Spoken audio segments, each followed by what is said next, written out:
नमस्कार, आप देख रहे हैं इंडिया टीवी। आपके साथ मैं हूं मीनाक्षी जोशी। उत्तर प्रदेश में अखिलेश यादव पर नया घमासान शुरू हो गया है। अखिलेश यादव के समाजवादी पेंशन के वादे पर बीजेपी ने बड़ा हमला बोला।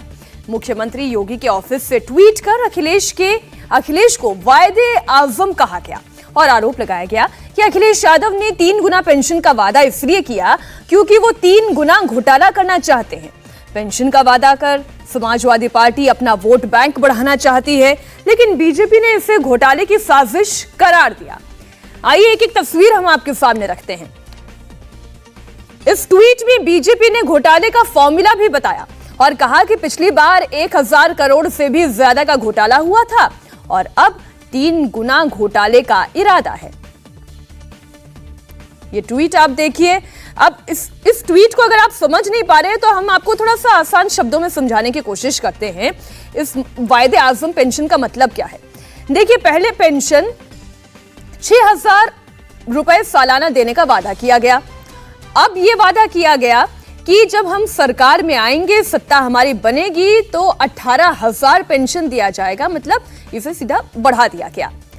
अब योगी आदित्यनाथ ऑफिस से जो ट्वीट किया गया उसमें कहने का मतलब यह है कि पहले 6000 सालाना देने का वादा किया था, उसमें ही 1080 करोड़ का घोटाला आपने कर दिया, तो इस बार आपने घोटाला कर पैसा दबाने और खाने के लिए 3 गुना की तैयारी कर ली है। अब आपको ग्राफिक्स के जरिए एक बार फिर बताते हैं कि बीजेपी के आरोपों का मतलब क्या है। आप देखिए, समाजवादी पार्टी की पिछली सरकार में 1080 करोड़ रुपए का घोटाला हुआ था, जो हमने आपको बताया कि 6000 सालाना पेंशन का वादा था, उसके जरिए यह घोटाला हुआ। अब बीजेपी का आरोप है कि पेंशन 3 गुना कर समाजवादी पार्टी 3 गुना घोटाला करना चाहती है। 3 गुना घोटाला मतलब 3000 करोड़ से भी ज्यादा का घोटाला। ये आरोप योगी आदित्यनाथ के दफ्तर की ओर से लगाया गया। अब योगी आदित्यनाथ का दफ्तर कहें या खुद योगी आदित्यनाथ कहें, बात एक ही है।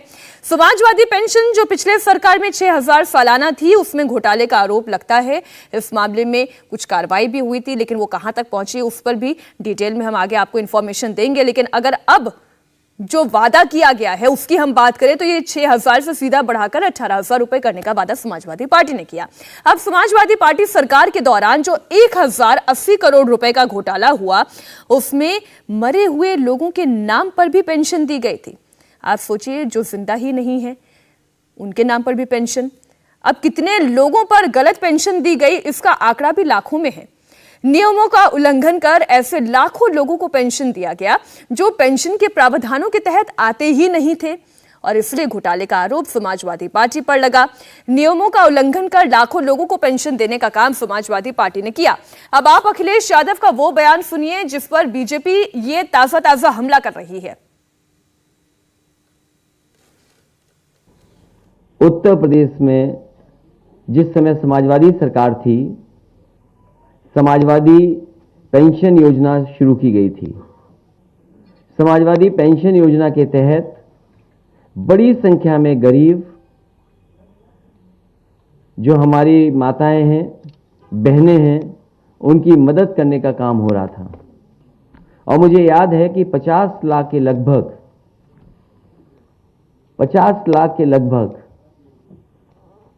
उस समय समाजवादी पेंशन से गरीब परिवारों की मदद हो रही थी। समाजवादी पेंशन योजना को पुनः शुरू किया जाएगा। इसके अंतर्गत वृद्ध, जरूरतमंद महिलाएं, बीपीएल परिवार, उनको प्रति वर्ष 18,000 रुपए पेंशन देने का काम समाजवादी सरकार में किया जाएगा। पहले ये योजना जो समाजवादी पेंशन योजना थी, वो साल में 6000 रुपए मिलते थे। आज समाजवादी पार्टी से बहुत सारी बड़ी खबरें हैं। अगली बड़ी खबर हम आपके सामने रखते हैं। उत्तर प्रदेश में चुनावी लहर के बीच आजम खान के बेटे अब्दुल्ला आजम ने इमोशनल कार्ड खेला।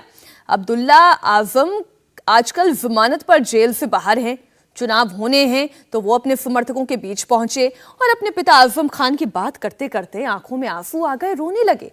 अब्दुल्ला आजम ने कहा कि सरकार ने उनके परिवार पर झूठे मुकदमे लगा दिए, उनके और उनकी मां को जेल में डाल दिया। ऐसे ऐसे केस उनके ऊपर लगा दिए गए जिनके बारे में वो सोच भी नहीं सकते थे। अब्दुल्ला आजम ने कहा कि एक बार जब वो अपने बीमार पिता को देखने गए तो उन्होंने कहा कि वो बच भी पाएंगे या नहीं, और ये बात कहते कहते उनकी आंखों में आंसू आ गए। बेटे, अगर मुझे कुछ ऐसा हो गया है कि मैं ठीक नहीं हो सकता,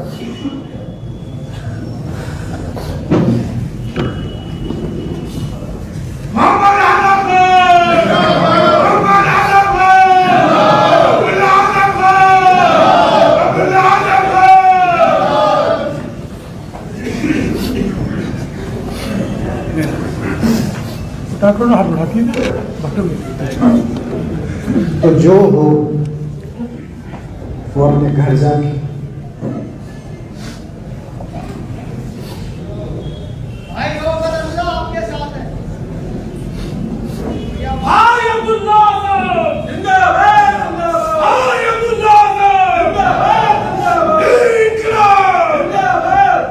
मैंने दुआ करी कि अल्लाह, जेल तो मैं काट ही रहा हूं, मुझे कोई शिकायत नहीं, बस तू मेरे वालिद को बचा। अब इस वक्त एक और बड़ी खबर, कैराना से समाजवादी पार्टी के कैंडिडेट और गैंगस्टर एक्ट में जेल में बंद नाहिद हसन पर नया विवाद छिड़ गया है। हालांकि एक थोड़ा सा करेक्शन हम करते हैं, नाहिद हसन अब समाजवादी पार्टी के कैंडिडेट नहीं है, अब नाहिद हसन की बहन को यहां से टिकट दिया जाएगा। इधर बीजेपी ने नाहिद हसन का एक वीडियो जारी किया है, यह वीडियो वायरल हो रहा है। इस वीडियो में नाहिद हसन एक दलित अधिकारी को सरेआम गाली देते नजर आ रहे हैं। इस वीडियो को बीजेपी नेता शलभ मणि त्रिपाठी ने जारी किया है। आपको बता दें कि कैराना से समाजवादी उम्मीदवार नाहिद हसन इस समय गैंगस्टर एक्ट में जेल में बंद हैं और उनकी उम्मीदवारी के खिलाफ बीजेपी ने मोर्चा खोल रखा है। नाहिद हसन पर कई संगीन आरोप लग चुके हैं। अब यह नया वीडियो समाजवादी पार्टी की मुसीबत और बढ़ाने वाला है। चलिए, ये वीडियो ऐसा है जिसे हम आपको सुना भी नहीं सकते, क्योंकि इस वीडियो में बातें कम और गालियां ज्यादा हैं। इसलिए ये वीडियो आप देख लीजिए और जाकर आप जरा सर्च कर लीजिएगा, आप खुद इस बात का अंदाजा लगा लेंगे कि नाहिद हसन कितनी ओछी, कितनी घटिया शब्दों का इस्तेमाल कर रहा है। वो शब्द हम इंडिया टीवी पर दिखा भी नहीं सकते। बहरहाल दो खास मेहमान हमारे साथ जुड़ गए हैं। बीजेपी की ओर से प्रवक्ता राकेश त्रिपाठी हमारे साथ जुड़ गए हैं और समाजवादी पार्टी की ओर से अब्दुल हफीज गांधी हमारे साथ जुड़ गए हैं। आप दोनों का बहुत बहुत स्वागत है। मैं सबसे पहले तो वायदे आजम की बात कर लेती हूँ, जो कि आज योगी आदित्यनाथ ऑफिस की ओर से एक ट्वीट किया गया। अब देखिए ना अब्दुल हफीज जी, 3 गुना घोटाले के लिए 3 गुना पेंशन का वादा किया गया, यह आरोप योगी आदित्यनाथ के कार्यालय, उनके दफ्तर की ओर से आपकी पार्टी पर लगाया गया। मीनाक्षी जी, बीजेपी जो है वो अनर्गल जो है आरोप लगा रही है, और ये जो पेंशन स्टार्ट की थी समाजवादी पेंशन, वो भारतीय जनता पार्टी ने आते ही बंद कर दी थी। 55 लाख परिवारों को ये पेंशन दी जा रही थी। तो हम तो इतना ही कहेंगे कि भारतीय जनता पार्टी ने शुरू से ही 2017 से लेकर अब तक आरोप ही लगाए हैं। इन्होंने जो है वो रिवर फ्रंट पर आरोप लगाया, इन्होंने जो है वो जेपी जो सेंटर बनाया था उस पर आरोप लगाया। किसी भी आरोप को ये सिद्ध नहीं कर सके। इनके पास तरह तरह की एजेंसीज थी। तो सिर्फ आरोप लगाना एक बात है, उस आरोप को सिद्ध करना दूसरी बात है। और जब इलेक्शंस आते हैं तो इस तरह के आरोप प्रत्यारोप होते रहते हैं। नहीं, लेकिन ये महज आरोप नहीं है अब्दुल हफीज जी, ये महज आरोप नहीं है। जिन लोगों को पेंशन दी गई उनमें से तो कई सारे लोग ऐसे थे जो दुनिया में हैं भी नहीं, उन्हें पेंशन दे दी गई। देखिए, इस तरह की एक दो त्रुटियां हो सकती हैं एडमिनिस्ट्रेटिव लेवल पर, क्योंकि ये जो स्कीम्स हैं वो नीचे स्तर पर इंप्लीमेंट होती हैं। हमने हर सरकारों में देखा है, भारतीय जनता पार्टी की सरकारों में भी जब ये जो किसान लोन माफ हुआ था तो हमने देखा कि 1-1 रुपए का किसान लोन माफ हुआ है, और सब लोग अपना चेक दिखा रहे थे आकर मीडिया में कि देखिए हमारा 1 रुपए का लोन माफ हुआ है। और कई जगह तो बहुत ज्यादा गड़बड़ियां भी सामने आई थी। तो इस तरह की त्रुटियां जो है नीचे लेवल पर हो सकती हैं, हम इससे मना नहीं कर सकते। लेकिन त्रुटियां सर 1-2 होती तो शायद करोड़ों की आबादी में 1-2 का तो जिक्र भी नहीं होता, गिनती में भी नहीं आते हैं। लेकिन जब ये त्रुटियां लाखों में हो जाती हैं तब सवाल उठते हैं। राकेश त्रिपाठी जी, अब आरोप लगाने से क्या होगा? 5 साल आपकी सरकार रही, जांच करवा लेते, कार्रवाई करवा लेते और जो दोषी है उसको जेल भिजवा देते। अब चुनाव पूर्व इस तरीके के आरोप लगाने का क्या मतलब? कायदे आजम जिन्ना के नक्शे कदम पर चलते हुए अखिलेश यादव जी लगातार कुछ ना कुछ वायदे ऐसे कर रहे हैं जो वायदे जमीनी स्तर पर उतारे भी नहीं जा सकते।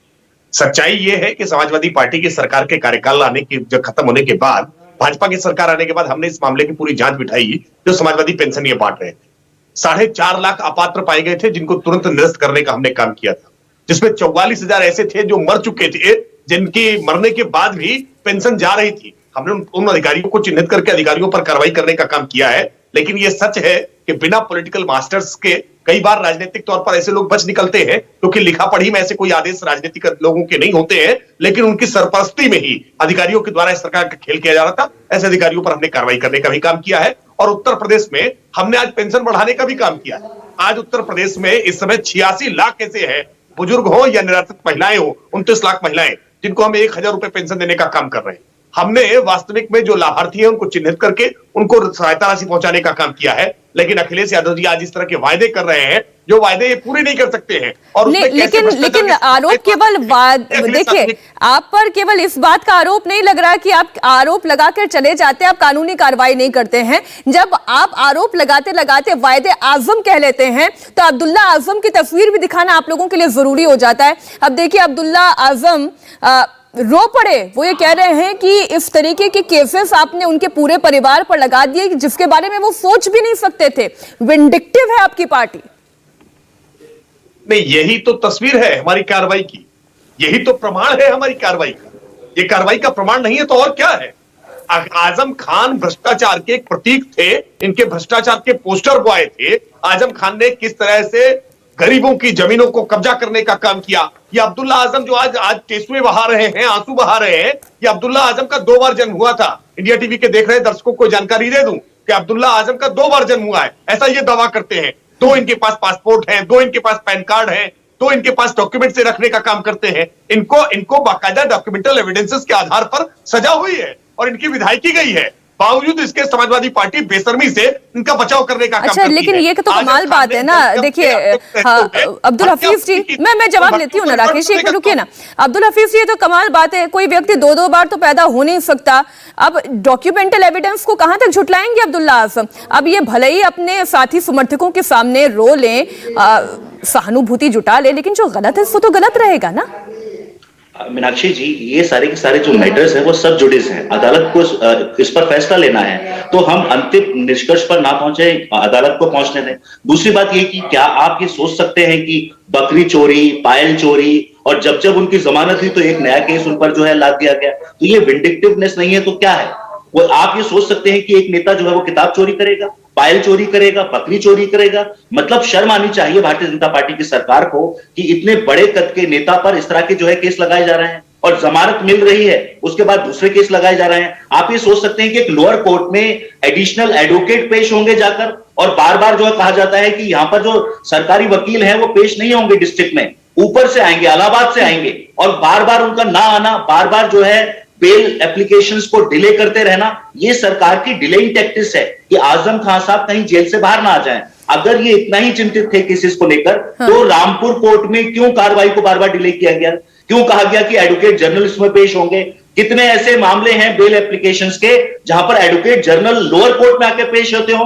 तो ये जो पूरी की पूरी राजनीति है, ये वेंडेटा की राजनीति है जो भारतीय जनता पार्टी कर रही है। मैं तो ये कहता हूं कि जो भी ये सरकारें आगे आएंगी, भारतीय जनता पार्टी ने जो गलत चीजें की हैं, भ्रष्टाचार की हैं, वो खुलेंगे। और हम इनको बार बार कह रहे हैं कि अगर मैं तो ये कहूंगी कि कानूनी कार्रवाई के जरिए ही जवाब दिया जा सकता है। अब आप आरोप लगाने के लिए यहाँ बैठकर राकेश जी पर कितने आरोप लगा ले, उनकी पार्टी पर, राकेश जी आप पर कितने आरोप लगा ले, लेकिन कार्रवाई तो कानूनी प्रक्रिया के जरिए ही चलेगी। अब राकेश जी देखिए, मैं आप इस पर, मुझे पता है आप जवाब देना चाहते हैं, लेकिन मेरा अगला सवाल आप सुन लीजिएगा, उसके बाद हम इस पर बात करेंगे।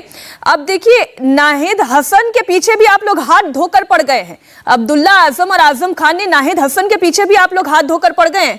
कहां से ढूंढ कर निकाल रहे हैं उनके वीडियोस। देखिए, अब्दुल हफीज गांधी ने हमारे काम पर मुहर लगा दी। इन्होंने स्वयं स्वीकार कर लिया कि आजम खान के मुकदमे को उत्तर प्रदेश भारतीय जनता पार्टी की सरकार ने बहुत मजबूती के साथ लड़ाई लड़ी है। हम हर भ्रष्टाचारी के खिलाफ ऐसी मजबूती से लड़ाई लड़ी, हम बच करके छूट कर जाने नहीं देंगे ना, बिल्कुल नहीं। हम बहुत मजबूत नहीं करेंगे। उत्तर प्रदेश की जनता की गाड़ी कमाई को लूटा है आपने। आप कह रहे हैं उन पर आरोप लगा दिए गए मुर्गी चोरी के, बकरी चोरी के। अरे भाई, जो एफआईआर की तहरीर होगी उसके आधार पर मुकदमे लिखे जाएंगे ना, वरना आपकी सरकार में तो आजम खान की भैंसों को ढूंढने का काम करती थी उत्तर प्रदेश की पुलिस। क्या उत्तर प्रदेश ये भूल गया है क्या? जहां तक बात नाहिद हसन की है, लेकिन नाहिद हसन भारतीय जनता पार्टी के दबाव में आज समाजवादी पार्टी हफीज जी देखिए, हफीज जी एक बार हम उनकी सुन ले, फिर मैं आपके पास आऊंगी। दो मेहमान है, अनइंटरप्टेड बात करेंगे, दोनों को बराबर मौका मिलेगा। राकेश जी बात पूरी कर ले। देखिए, अब्दुल हफीज गांधी अभी इस बात का जवाब नहीं दे पाएंगे कि नाहिद हसन का टिकट उन्होंने क्यों बदल दिया। वो शायद इस बात का भी जवाब अभी नहीं दे पाएंगे कि क्यों समाजवादी पार्टी अब अपने कैंडिडेट्स के नाम घोषित नहीं कर रही है, चुपचाप गुपचुप तरीके से फॉर्म ए और फॉर्म बी बांटने का काम कर रही है। अब कैंडिडेट्स अनाउंस भी नहीं कर रही है, क्योंकि डर रहे हैं कि इनके गैंगस्टर्स, इनके अपराधियों को भारतीय जनता पार्टी एक मुद्दा बना रही है। और जिस तरह से भारतीय जनता पार्टी ने इस पर आपत्ति जताई, कहराना कि इनके पहले नंबर के पहले कैंडिडेट इनके नाहिद हसन किस प्रकार से वो फरार चल रहे थे और गिरफ्तार। ठीक है, आप ये आरोप लगा रहे हैं, हम हफीज जी से पूछ लेते हैं। हफीज जी आप ही बता दीजिए, आपकी पार्टी अब नाहिद हसन को तो टिकट नहीं दे रही है ना, उनकी बहन को दे रही है ना?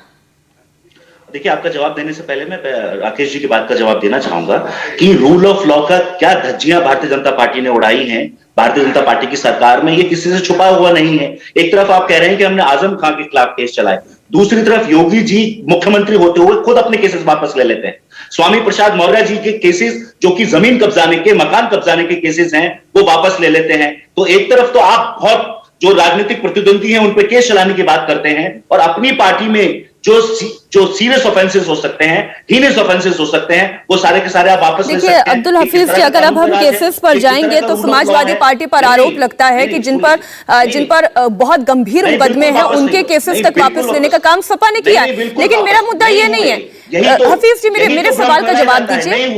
मैं बार बार इनसे पूछ रहा हूं कि किस तरह का कानून का राज है कि मुख्यमंत्री जी अपने केसेस वापस ले लेते हैं, दंगा भड़काने के, मर्डर के केसेस मुख्यमंत्री जी पर हैं। ठीक, ये आरोप है, एक बार फिर मैं कहूंगी ये आरोप है। लेकिन अब्दुल हफीज जी आप ये तो बताएं, जो सामने है, जो प्रत्यक्ष है, नाहिद हसन का टिकट आपने काटा है? मीनाक्षी जी, कोर्ट को कहना पड़ा कि आप उत्तर प्रदेश के अंदर केसेस वापस नहीं होंगे, क्योंकि योगी जी ने, मौर्य जी ने, सबने जो है केसेस वापस किए। और मैं फिर कोशिश कर रही हूँ, ये मेरा आखिरी सवालों का, देखिए मेरे पास समय खत्म हो रहा है, आप बता दीजिए ना, नाहिद हसन का टिकट काट दिया है ना? ऐसे गाली बोलने वाले का तो आपको जरूरत नहीं है, ऐसे दागी दंगाई की जरूरत नहीं है आपको।